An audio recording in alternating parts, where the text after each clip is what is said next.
नमस्कार। मेरा नाम हेमंत उपाध्याय है। मैं बेसिकली उदयपुर से ही बिलोंग करता हूँ और at present collector office Udaipur में एज ए गवर्नमेंट एम्प्लॉई काम कर रहा हूँ। जीवन के बारे में मेरे कुछ अनुभव रहे हैं। पिछले 20 साल से मैं जो है वो प्रोफेशनल लाइफ में हूँ और काफ़ी कम उम्र से ही 20 साल की उम्र से ही मैंने जॉब शुरू कर दिया था और अलग अलग एरियाज़ में, अलग अलग स्ट्रीम्स में, कभी आईटी में, तो कभी जैसे at present I am working in revenue, तो अभी रेवेन्यू में हूँ, कभी आईटी में रहा हूँ, कभी खुद का सेल्फ बिजनेस की तरह काम किया है, तो सेल्फ बिजनेस एंटरप्रेन्योर की तरह भी काम किया है। तो एक अच्छा अनुभव रहा है। मेरे घर में मेरी वाइफ है और एक प्यारा सा 5 साल का बच्चा है और बड़े भैया और भाभी बाहर फॉरेन सेटल्ड हैं।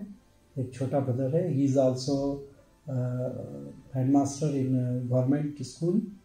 Basically I am from revenue line.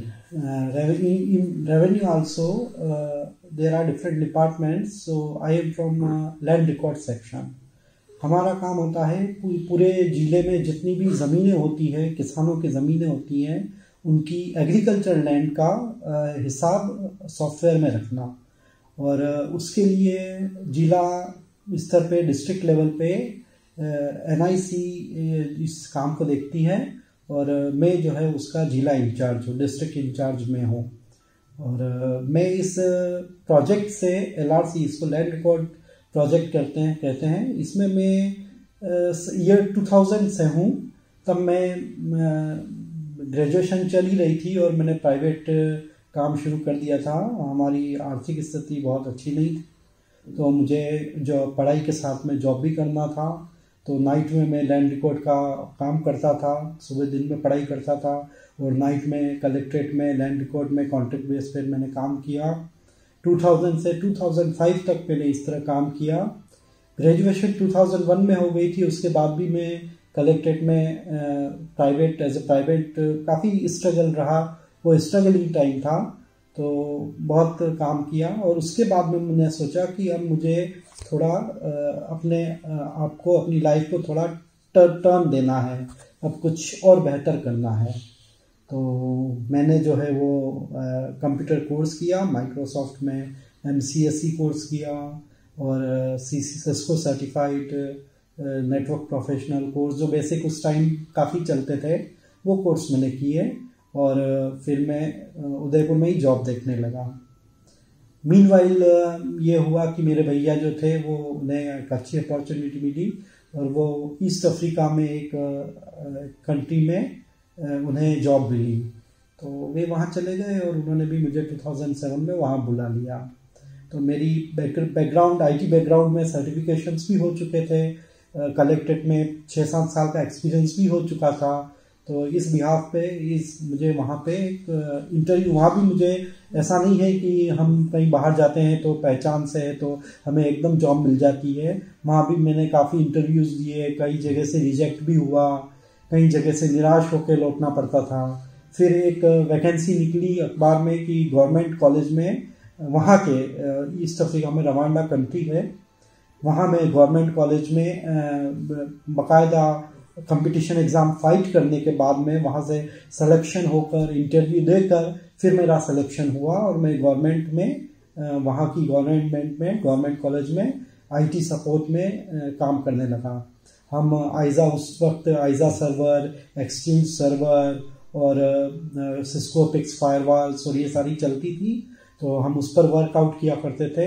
कम से कम 400 to 500 PCs का हमारा नेटवर्क था, क्योंकि एक कॉलेज था, एक कॉलेज में 4 लैब्स थी, एक लैब में 100 PCs के हिसाब से आप 4 लैब्स के 400 PCs and apart from the you can count other PCs of employees, non teaching staff, teaching staff, तो 500 के आसपास हम PCs जो थे उनका नेटवर्क हैंडल करते थे। और ये एक सारा मेरा जो चला 2007 से 2008 तक मैं वहाँ पे 2009 तक मैं वहाँ पे मैंने काम किया। फिर जब मुझे थोड़ा और आगे बढ़ने की, जैसे सभी को होता है कि अब जंप थोड़ा और ऊपर लिया जाए, तो मैंने वो जॉब से रिज़ाइन किया और अपना खुद का काम शुरू किया।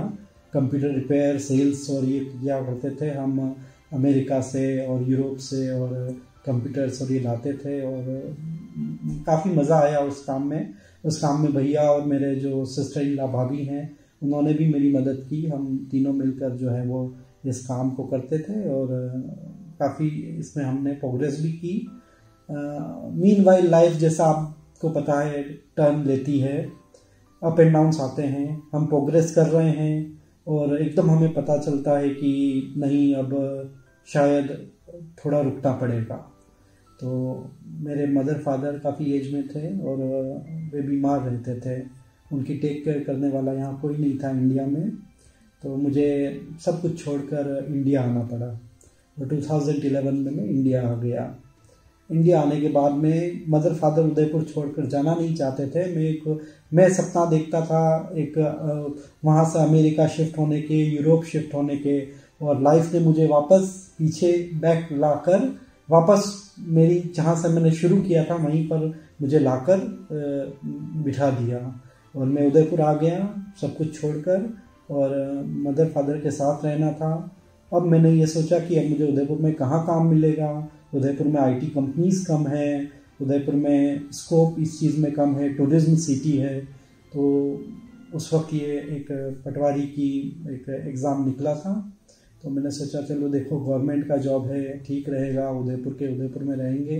तो मैंने 2 महीने की, महज 2 महीने की मैंने तैयारी पे ये एग्ज़ाम फाइट किया। और आप सोच सकते हैं, you won't believe that a person who is residing in a foreign country for last 5 years, और वो 5 years भगवान की कृपा है, बड़ों का आशीर्वाद है कि 5 years की बाहर जॉब करने के बाद आपको इंडिया का जनरल नॉलेज, इंडिया के कंपटीशन एग्जाम्स क्या होते हैं, कैसे पूछे जाते हैं, कुछ नहीं पता होता।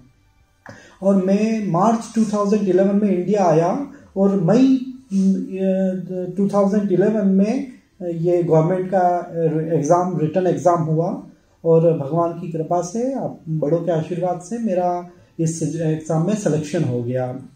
और मुझे बड़ी खुशी हुई कि मैं, चलिए कोई नहीं, मैं उदयपुर में हूँ, उदयपुर में अपने परिवार के साथ हूँ, माता पिता के साथ हूँ।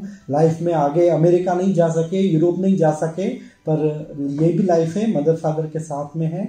और मैंने ये जॉब ज्वाइन की, तब से मैं अभी तक इसी जॉब में हूँ। और प्रेजेंटली मैं सारा आईटी इंफ्रास्ट्रक्चर, हमारा सारा, केवल एक हमारे, आप अब जानते हैं कि गवर्नमेंट में हर चीज़ के लिए ऐप बना रही है, तो हमारे भी सॉफ्टवेयर्स बनते हैं, नए नए ऐप्स आते हैं, किसानों के लिए ऐप्स आते हैं।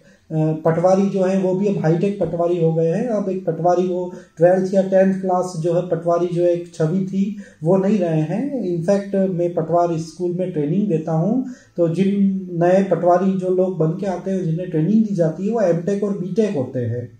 तो ऐसे लोगों को ट्रेनिंग देना और उनके क्वेश्चन सॉल्व करना, और वो भी हाईटेक पटवारी हैं। आजकल ज़मीनें भी जो है वो जियो रेफरेंस के थ्रू जो है वो ETS मशीन के थ्रू, GPS इसके थ्रू जो है वो मेज़र की जाती हैं। सब कुछ हाईटेक हो चुका है, तो सारा मैनेज करना होता है। तो मेरा बस यही है कि लाइफ में अप एंड डाउन्स आते रहते हैं, लेकिन लगन से मेहनत करनी है, निराश नहीं होना है। और सबसे बड़ी बात यह है कि सब मानते हैं कि जीवन एक संघर्ष है, पर मैं ये कहता हूँ कि जीवन सिर्फ एक यात्रा है, हमें इस यात्रा को चीयरफुली करना है। संघर्ष इसका एक पार्ट है। आप रेलवे स्टेशन के एक प्लेटफॉर्म पे खड़े हैं और आपकी गाड़ी 4th प्लेटफॉर्म पर आने वाली है, और आपको कोई कुली नहीं मिल रहा, और आपको सामान खुद उठाकर जो है 4th प्लेटफॉर्म पर ले जाना है, तो you should not say that it is a struggle. ये तो लाइफ का पार्ट है, ये छोटी मोटी चीज़ें, इन्हें आप स्ट्रगल नहीं कह सकते। संघर्ष को भी चीयर अप करेंगे तो ये जीवन की यात्रा अच्छे से जाएगी। और मैं अभी काम कर रहा हूँ। मैं एक और चीज़ आपको बताता हूँ, मैं इस जॉब के साथ में MSc योगा भी कर रहा हूँ। 4th सेमेस्टर कंप्लीट हो चुका है, और मैं अभी रिसर्च मेरी बाकी है। वो रिसर्च होने के बाद मैं MSc योगा भी करूँगा, और उसका मेन पर्पज़ ये है कि सुबह और शाम को फ्री योगा क्लासेस दे सकूं, कुछ अच्छा इस क्षेत्र में कर सकूं। उसके अलावा मैं संगीत में वायलिन भी बजाता हूं, शौकियाना, लेकिन वो सिर्फ शौकियाना है, वो किसी को सिखाने या बताने के लिए नहीं है। कभी हुआ तो आपको वायलिन बजा कर बताएंगे, अच्छा लगेगा। और संगीत का और इसका मुझे शौक है, इस चीज़ से आपका स्ट्रेस लेवल कम होता है। देखिए, रोल मॉडल या मुझे जैसा कहेंगे कि कोई इंस्पायरिंग पर्सन, तो मैं किसी पर्सन पे नहीं जाऊंगा, मैं तो सीधे भगवान कृष्ण पे जाऊंगा। He is my role model actually. भगवान शिव और भगवान कृष्ण जो है वो मेरे रोल मॉडल हैं। भगवान शिव मेरे आराध्य हैं। यहाँ हम सभी धर्मों का आदर करते हैं, और क्योंकि मैं बॉर्न हिंदू हूँ तो भगवान महादेव जो हैं वो मेरे आराध्य हैं। और मैं इंस्पायरिंग जो भी क्वालिटीज़ लेता हूँ वो भगवान श्री कृष्ण से लेता हूँ।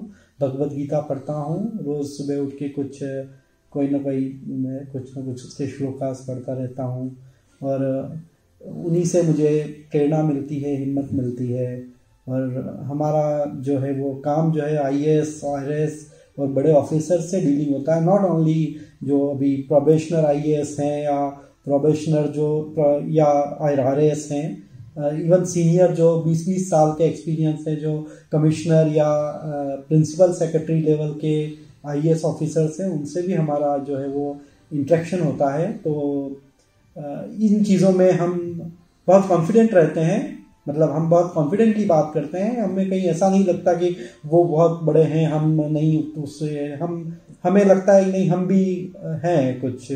कृष्ण से हमें यही शिक्षा मिलती है कि सभी बराबर हैं, और बस जीवन जो है वो एक यात्रा है। कृष्ण जीवन को यात्रा ही कहते हैं। और सबसे एक इम्पोर्टेंट चीज़ न्यू यूथ के लिए मैं एक संदेश देना चाहूँगा। न्यू यूथ एम्बिशियस बहुत होती है। मैं ये नहीं कह रहा कि एम्बिशंस होना गलत है। जो एम्बिशंस नहीं रखता है वो आगे नहीं बढ़ता है, ये बात सही है। एम्बिशंस होनी चाहिए। आज हम यहाँ पे हैं तो आज कल हमें ऊपर होना चाहिए, परसों और ऊपर होना चाहिए, ये चीज़ अच्छी है। लेकिन हमें डाउनफॉल के लिए भी तैयार रहना चाहिए, because life is inconsistent. You never know that when you will come down, when you will go back up. So Krishna जो है वो कहीं भी भगवद गीता में महत्वाकांक्षा को शब्द वर्ड यूज नहीं करते हैं, वे कर्मयोग वर्ड यूज करते हैं, महत्वाकांक्षी नहीं। वे कहते हैं कि कर्मयोगी बनिए। तो महत्वाकांक्षी है तो अच्छी बात है, पर कर्मयोगी भी बनिए, मतलब, और कर्मयोगी भी ओवर कर्मयोगी ना बनिए।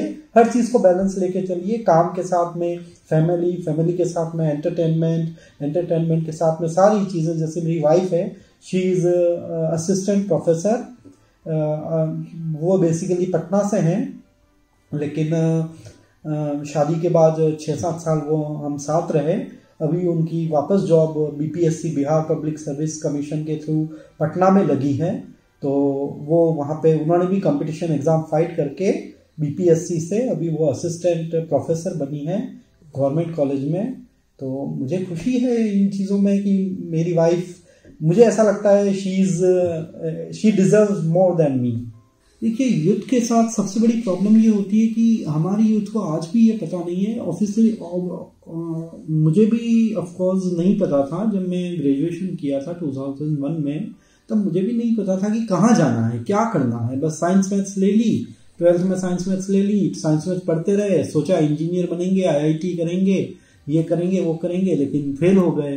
तो मुझे ये लगता है, पहले भी और आज भी ये लगता है कि यूथ को प्रॉपर गाइडेंस नहीं दी जाती है। उन्हें लगता है कि साइंस वाला सबसे अच्छा है, कॉमर्स वाला उससे नीचे है, आर्ट्स वाला उससे नीचे है, जबकि ऐसा नहीं होता है। मेरा मानना ये है कि पेरेंट्स को भी और बच्चों को खुद भी ये देखना चाहिए कि बच्चे का इंटरेस्ट किस में है, और इंटरेस्ट के साथ साथ क्या उस चीज में, जिस चीज में उस बच्चे का इंटरेस्ट है, उस चीज में आगे फ्यूचर स्कोप भी है, मतलब अर्निंग सोर्स भी उसमें होना चाहिए। ऐसा नहीं जैसे मैं अपने फैमिली में भी कभी जाता हूँ तो मेरे दीदी हैं, वे कहते हैं कि बच्चे का इसका इंटरेस्ट तो मेरे भांजा है, या जैसे रिलेटिव में कोई बच्चे और भी हुए तो उनका इंटरेस्ट तो डांस में है या क्रिकेट में है। तो मैं कहता हूँ नहीं, वो चीज़ नहीं। आप जो है वो एक डांस में सभी बच्चों का इंटरेस्ट है। कौन इंडिया में किस बच्चे का क्रिकेट में इंटरेस्ट नहीं है? तो हम उस चीज को नहीं हम वो कर सकते, क्योंकि वहाँ कंपटीशन बहुत ज्यादा है। हाँ, आप एक्स्ट्रा ऑर्डिनरी हैं और आप उस चीज में ट्राई कर रहे हैं और अच्छी बात है, लेकिन उसके अलावा भी आपको कुछ ना कुछ, जैसे आपको फूड खाना बनाना अच्छा लगता है तो आप food corporation of India FCI से जो है वो फूड जो बनाने का, खाना बनाने का, कुक का कोर्स कर सकते हैं। आप एक अच्छे कुक बन सकते हैं। आपको अगर म्यूजिक का शौक है तो आप साइंस में ना लेकर कला लीजिए, कला में संगीत जो है वो लीजिए। और अगर आपको मैनेजमेंट का शौक है तो आप MBA करिए, लेकिन अच्छी जगह से करिए। तो इंटरेस्ट पे depending on interest and depending on the income sources, कि वो वास्तव में फ्रूटफुल है या नहीं आगे आपकी इनकम बढ़ाने के लिए। देखिए, मुझे लगता है कि मैंने एक्सपीरियंस के साथ में, जैसे कहते हैं कि अलग अलग तरह के एक्सपीरियंस, जैसे मैंने आपको बताया मैंने विदेश में भी काम किया, मैंने वहाँ पे जॉब भी किया, प्लस अपना मतलब बिजनेस भी सेटअप किया, और फिर मैं यहाँ आया तो लाइफ में जॉब एंड डाउन्स दिए हैं। उन चीज़ों से मतलब ये चीज़ है, कोई बॉर्न मुझे कुछ गॉड गिफ्ट नहीं मिला है लीडरशिप का, और मैं लीडर नहीं हूँ, बट हाँ ये बात है कि मुझे एक्सपीरियंस है, मुझे दुनिया का एक्सपीरियंस है। 40 साल की इस में भी 41, जस्ट मेरा कल बर्थडे गया है, मैं 42 अब हो चुका हूँ। तो 40 साल की जिंदगी में मैंने 80 इयर्स का एक्सपीरियंस ले लिया है। देखिए, करियर बनाने के लिए एजुकेशन या एक्सपीरियंस, दो चीज़ों पे जनरली बात की जाती है कि एजुकेशन से करियर बनेगा या एक्सपीरियंस से करियर बनेगा। और यूथ जो है इस चीज़ को लेके हमेशा कंफ्यूज ही रहते हैं। कुछ लोग कहते हैं नहीं, आप एक काम करिए, आप एक बहुत XYZ बहुत बड़ी यूनिवर्सिटी से जो है वो अच्छा कोर्स कर लीजिए, महंगी यूनिवर्सिटी से, वहीं से आपको प्लेसमेंट मिल जाएगा और पैसा खर्च कीजिए और आप बड़े डॉक्टर बन जाएंगे, कहीं बड़े इससे कर लीजिए MBBS और आप तो बड़े डॉक्टर बन जाएंगे। और इस तरीके से दूसरा पॉइंट ऑफ व्यू है कि नहीं, इस तरीके से नहीं, आपको एक्सपीरियंस के साथ में ही प्रमोशन मिलता है और आप आगे बढ़ सकते हैं। मेरा मानना यह है कि दोनों का बैलेंस होना जरूरत है। लाइफ इज अ बैलेंस, संतुलन होना चाहिए।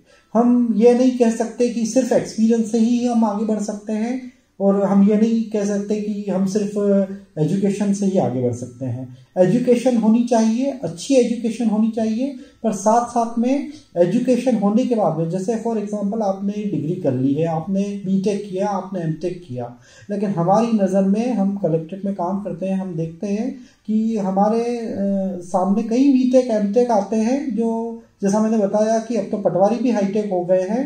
गवर्नमेंट में इवन BTech MTech भी जो है वो ये इंफॉर्मेटिव असिस्टेंट और ये जो गवर्नमेंट में आने के लिए और बड़े कंपटीशन एग्जाम देते हैं। पर जब ये आते हैं तो हम देखते हैं कि मतलब इनका नॉलेज बहुत, हमें कभी कभी सरप्राइज होता है, मुझे शायद इस तरह कहना नहीं चाहिए, लेकिन मुझे सरप्राइज होता है कि उन्हें कुछ नहीं आता है, उन्हें कुछ भी नहीं आता है। मतलब उनसे कहा जाए कि ये खोल के बता दीजिए ये ऐप इस तरीके से, या इस ऐप की आप सीख के ट्रेनिंग दे दीजिए थोड़ा, तो वो बोलते हैं कि नहीं आता है। फिर हमें लगता है कि हम उन्हें कुछ नहीं कहते, डिस्करेज नहीं कहते, लेकिन हम मन में सोचते हैं कि मतलब फिर इन्होंने इतनी बड़ी यूनिवर्सिटी से इतना बड़ा कोर्स किया, इतने पैसे लगाए और इन्हें कुछ भी नहीं आता है, तो ये तो फिर क्या मतलब। तो एजुकेशन तो वो है, दे आर एजुकेटेड, उन्होंने बड़ी बड़ी यूनिवर्सिटी से अच्छा पैसा खर्च करके जो है वो, क्योंकि या तो उनके माता पिता समर्थ थे या उन्होंने लोन लेके जैसे भी बड़ी यूनिवर्सिटी से डिग्री तो हासिल कर ली, लेकिन साथ में कुछ सीखा नहीं, कॉलेज में जो है बस मस्ती मजाक में लगे रहे और कुछ सीखा नहीं। और अब हमारे सामने आते हैं तो हमें ऐसा लगता है कि मतलब ये तो बिल्कुल बच्चे हैं, अभी तो इन्हें 5 साल तो अभी और सीखने में लगेंगे। तो दोनों चीज़ें ज़रूरी है। आप एजुकेशन के साथ में ही एक्सपीरियंस भी लेते रहिए। मतलब आप एजुकेशन, आप ग्रेजुएशन कर रहे हैं तो आप ये पूछेंगे मैं ग्रेजुएशन के साथ में नौकरी तो नहीं कर सकता ना, तो या नौकरी तो ना कर सकते हैं तो भी आप ग्रेजुएशन के साथ साथ में आप जैसे बारीकियां, चीज़ों की बारीकियां इंटरनेट पे सीख सकते हैं। आप इंटरनेट पे जो है वो चीज़ों के, आप IT में जाना चाहते हैं, आप सॉफ्टवेयर डेवलपमेंट में जाना चाहते हैं, तो आपको कोई कॉलेज के बाद में रोक नहीं रहा है कि आप जावा लैंग्वेज सीखिए या ASP.NET या आप जो भी चलती हैं वो लैंग्वेजेस सीखिए। वो आप सीख सकते हैं, काम कर सकते हैं। मैं उदयपुर में ही बॉर्न हुआ हूँ और उदयपुर में मेरे पिताजी जो है वो मोहनलाल सुखाड़िया यूनिवर्सिटी में यूडीसी थे और हमें यूनिवर्सिटी में एक क्वार्टर मिला हुआ था। तो हमारा बचपन में जब, क्योंकि हम लेट एज में पैदा हुए, तो हमारा बचपन यूनिवर्सिटी क्वार्टर्स में बीता है। आप यूनिवर्सिटी उदयपुर, जो लोग उदयपुर के हैं जानते हैं कि यूनिवर्सिटी क्वार्टर्स मतलब एक पूरा मोहनलाल सुखाड़िया का एक पूरा एरिया है। तो हमारे लिए वही दुनिया थी, क्योंकि वो क्वार्टर्स में चारों बाउंड्री होती है और वहाँ पे चौकीदार होते हैं, वो जो आने जाने के लिए देखते रहते हैं। एक तरीके से वो आम रास्ता नहीं है, उसे आम रास्ता बना दिया गया है, पर वो चौकीदार रहते हैं जो देखते रहते हैं कि कौन यहाँ के लोग हैं। तो मैं वहाँ बॉर्न अप हूँ और बचपन की कई यादें हैं जो मुझे एक बहुत सी यादें, मैं एक दो के बारे में बताता हूँ। मैं दुकान लगाता था बचपन में। मैं एक बार, हमारे सिबलिंग्स जो मेरे ब्रदर एंड सिस्टर्स हैं वो बम्बई गए थे हमारे मामा जी के यहाँ पे, और मैं नहीं जा पाया था। तो मैं और मम्मी घर पे अकेले थे। मैं कम 8 या 7 साल का था, 8 साल का रहूँगा। और मैं जो है वो अपने घर की कुछ चीज़ें ला के और मार्केट से पतंगे और उस वक्त मिलती थी और ला के छोटी सी दुकान लगाता था। और सबसे बड़ी बात ये कि मैं जो भी दुकान, जो भी सामान, जैसे 10 पैसे 20 पैसे जो चलते थे, तो 10 पैसे की पतंग में लाता था और मैं उसको 10 पैसे में ही बेच देता था। तो मुझे लगता था अरे यार मेरे पास पैसे क्यों नहीं है। तो फिर बाद में मेरे मम्मी ने मुझे बताया कि बेटा तू 10 पैसे की पतंग लाया है तो इसको 15 पैसे में तो बेच। तो मुझे समझ आया कि हाँ ये होता है बिजनेस, मतलब आप जितना आप परचेसिंग आपने किया है उससे थोड़ा ज़्यादा बेचेंगे तो आपको मुनाफा होगा। एक ये चीज़ मैंने सीखी। और एक और जो दूसरी चीज़ मैं और लोगों को संदेश देना चाहता हूँ। एक बार की बात है, हमारे बहुत बारिश हुई थी और पीछे यूनिवर्सिटी क्वार्टर्स के पीछे एक बहुत बड़ा गड्ढा था जिसमें बहुत पानी भर गया था।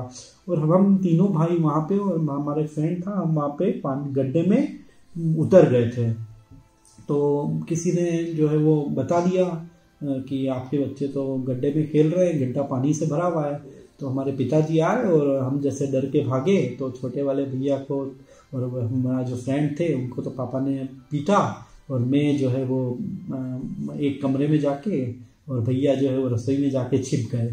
पर वो चीज़ हमें रियलाइज़ करवाती है आज की वास्तव में कितनी गलत बात थी। मैं एक संदेश देना चाहता हूँ, बहुत एक्सीडेंट्स होते हैं, हमें कभी भी इस तरीके का गलत काम नहीं करना चाहिए। हम देखते हैं जैसा कि लोग बारिश के पानी में, नदियों में, और जो है वो ऐसी जगह पे जिन्हें तैरना नहीं आता है वो भी चले जाते हैं, या तैरना आता है लेकिन अननोन जगह पे चले जाते हैं। तो मेरा ये भी एक संदेश है कि इस तरह की गलत काम ना करें जो हमारी जान को जोखिम में लाए। वो दिन मुझे याद है, वो एक छोटा सा गड्ढा था, लेकिन हो सकता था अगर कोई इन्फॉर्म नहीं करता तो हमारी जान को खतरा हो सकता था। ऐसे कोई काम न करें। अभी मैं सोचता हूँ कि अगर मुझे उस वक्त जब मैंने ग्रेजुएशन किया था, क्योंकि ग्रेजुएशन तक तो सभी बच्चे ही होते हैं, ग्रेजुएशन तक तो कॉलेज लाइफ होती है, तो कोई सोचता भी नहीं है कि क्या करना है जीवन में। लेकिन अभी मुझे लगता है कि अगर मुझे पीछे भेज दिया जाए या तो मैं एक वायलिन प्लेयर बनना चाहूँगा, प्रोफेशनल वायलिन प्लेयर। अभी मैं वायलिन बजाता हूँ, वो मैं घर में बजा लेता हूँ, अच्छा बजा लेता हूँ, but I am not music bachelor. मैंने म्यूजिक में बैचलर की डिग्री नहीं दी है, और मैं जो है वो, पर मैं जानता हूँ सुर, राग, ताल सब क्या होते हैं वो मुझे पता है, और मैं घर पे बजाता हूँ, लेकिन मैं सबके सामने नहीं बजाता हूँ। पर अगर मुझे वापस वो यूथ दे दिया जाए, वही वक्त दे दिया जाए, वही 2001 का टाइम दे दिया जाए जब मैं नया ग्रेजुएट हुआ था, तो मैं सोचता हूँ कि मुझे साइंस की जगह आर्ट्स लेनी चाहिए थी और म्यूजिक मेरा सब्जेक्ट होना चाहिए था, और मुझे बहुत बड़ा वायलिन प्लेयर इंडिया का बनना चाहिए था।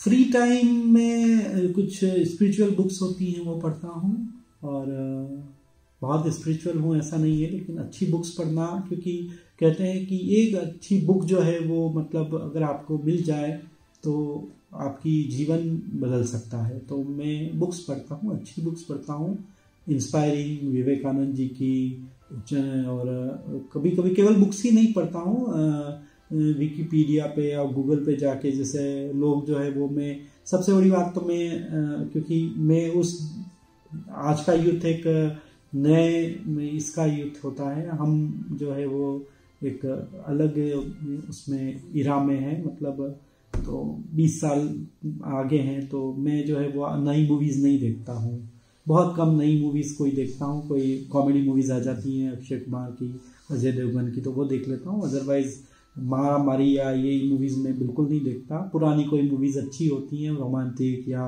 पारिवारिक मूवीज़, वो देखते हैं।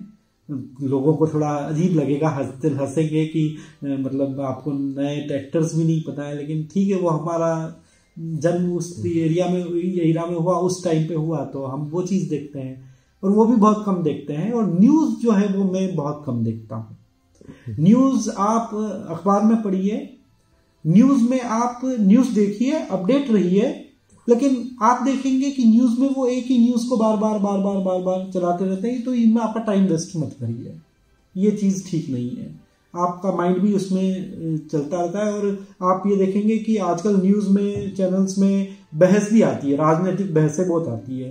तो हमें इतनी, मतलब ठीक है, हमें राजनीति में और हमारे लोकतंत्र में, क्योंकि हम वोट देने वाले हैं, हम बड़े ग्रोन अप हैं, तो हमें पता होना चाहिए कि किसका क्या अच्छा पॉइंट है, कौन सी पार्टी क्या है, और कौन अच्छा कर रहा है, कौन अच्छा नहीं कर रहा है, जिससे हम वो हमारा वोट का सही यूज कर सकते हैं। लेकिन इसके लिए हमें all the time computer, TV में ही घुसे रहना, टीवी में ही बस करते रहना, वो ठीक नहीं है। इससे माइंड जो है वो, कि मैं योगा भी, MSc योगा हूँ, मेडिटेशन भी करता हूँ, तो मुझे पता है कि माइंड में, फिर रात को आपको सपने में भी बहस करना वकीलों का काम है। बहस करना जो है वो वकील करें तो अच्छा लगता है। वकील अगर बहस नहीं करेंगे तो उनके क्लाइंट कहेंगे कि यार इन्होंने लगता है कहीं से पैसा खाया है सामने वाली पार्टी से, तो ये बहस ही नहीं कर रहे मेरे लिए। और बहस करना जो है वो पार्टी प्रवक्ताओं का काम है। बहस करना, बहस नहीं करिए।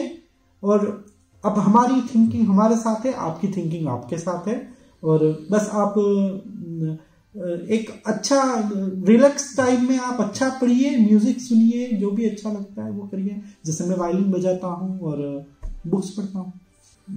बहुत बहुत धन्यवाद, शुक्रिया, मैनी थैंक्स। आप लोगों ने मैं अपने जीवन के बारे में कुछ बता सका, और जो मैंने बताया है वो एकदम सही है, क्योंकि जैसा मैंने कहा 40 साल की उम्र में अब मुझे 80 साल का एक्सपीरियंस है, अलग अलग जगह का एक्सपीरियंस है। अब जैसे मुझे फॉरेन नहीं जाना, मैं फॉरेन जाके आ गया हूँ, मुझे अपने देश में रहना है, यहीं के लिए कुछ करना है, और जिन्हें जाना है वे जाएं, बहुत अच्छी बात है, एक्सपीरियंस लेना चाहिए, बहुत अच्छा है। मैं बहुत शुक्रिया है कि आप लोगों ने मुझे ये सम्मान दिया कुछ अपने बारे में बोलने का, और इस वर्क मॉब प्लेटफॉर्म पर I am very very thankful. जय हिंद। मैं वैसे तो नए म्यूज़िक तो मुझे गाने याद नहीं रहते, पता भी नहीं है। एक मूवी का एक अंतरा है, वो मैं आपको सुनाता हूँ। एक दिन कम जीना पर प्यार में चैन से जीना, दिल का चैन मिला तो फिर क्या कोई न गीना। सब आया जिसे आया, जीने का ये करीना, हंसते हंसते कट जाए रस्ते, जिंदगी यूं ही चलती रहे, खुशी मिले या गम बदलेंगे ना हम, दुनिया चाहे बदलती रहे। तो दोस्तों, ये थी कहानी हेमंत उपाध्याय की, जो वर्तमान में पटवारी है। अपने विशाल अनुभव का उपयोग उदयपुर कलेक्ट्रेट में भूमि रिकॉर्ड को डिजिटाइज करने के लिए कर रहे हैं, और अपने करियर की यात्रा उन्होंने 20 साल की छोटी सी उम्र से ही शुरू कर दी थी, और आज IT में काम करने से लेकर अपने खुद का बिजनेस शुरू करने तक उनके पास कई सारे क्षेत्रों में काम का बेहद ही अच्छा खासा अनुभव रहा है। तो दोस्तों, ये थी हमारी आज की कहानी, और ये कहानी आपको कैसी लगी ये बताना बिल्कुल ना भूलें। आशा करते हैं बेशक ये कहानी आपको बहुत ही पसंद आई होगी, तो जल्दी से इसे लाइक, कमेंट और शेयर कर दीजिए। और अगर आपकी कहानी भी है ख़ास तो जल्दी से उसे शेयर कर दीजिए हमारे साथ, क्योंकि फिर होगी हमारी आपकी मुलाकात एक नई कहानी के साथ।